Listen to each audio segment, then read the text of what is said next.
pour celles qui pensent qu'il y a toujours des décès, qu'il y en a beaucoup à la maison, sachez que, de nouveau, il y a une grande différence entre, on va dire, les commérages de quartier et puis la démarche scientifique.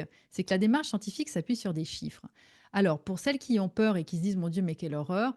de nouveau, vous accouchez où vous voulez, mais celles qui veulent accoucher à la maison, rassurez-vous, les transferts pour cause urgente sont de 0,46. Je le répète, les transferts pour cause potentiellement urgente dans un accouchement à domicile, les chiffres français sont de 0,46. Donc on respire, tout va bien dans cet effet toboggan.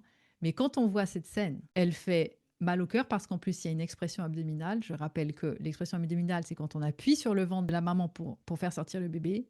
Ça, c'est une pratique qui est normalement interdite. C'est extrêmement dangereux. Il y a des femmes qui ont carrément même eu la rate cassée à cause de ça, hein. Hémorragie interne, extrêmement dangereux. Un bébé qui sort comme ça, évidemment, ben, clampage tout de suite.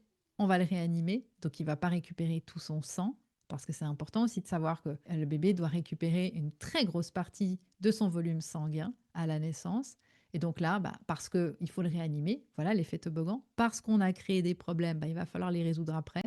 Donc on a un bébé qui est très fatigué. Et surtout, ça va donner à la mère comme expérience, ben moi, j'ai pas été traumatisée, heureusement que j'étais là, parce que je ne savais pas. Et la sage-femme a super bien géré, elle a été géniale.